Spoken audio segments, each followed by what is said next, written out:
West London Dyke is a very significant feature in the city. It's downtown in the core of the city, and actually forms and helps to protect some of the original city that was on the west bank of the Thames River.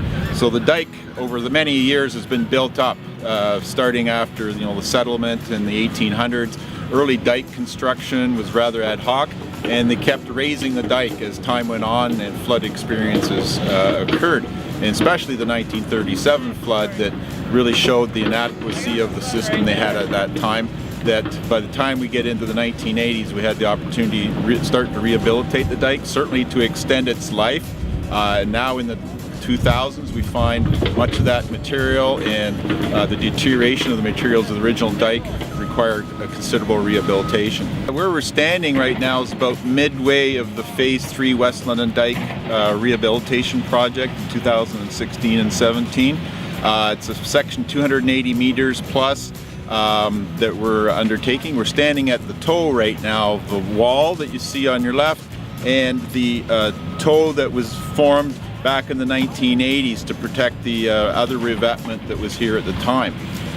So we're seeing about half the project. Construction's working away at the end of the project to close that off. The wall's going up.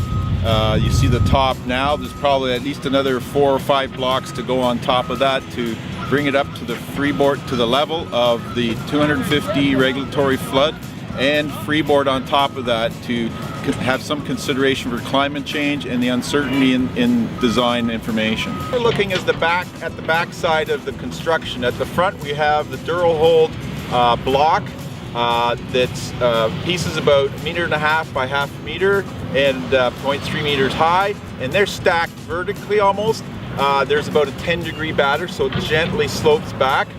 Then we have every second block in height, we have this fabric that goes in, geogrid that goes back 7 meters back from the dike and ties into the chip stone in the front, and then the granulars in the back to give it that resistance from the blocks pulling out or tipping over. So the soils we encountered on the project were, of course, the concrete on the dike, but underneath we found quite a bit of variance in the materials, all the way from street sweepings, excess soil.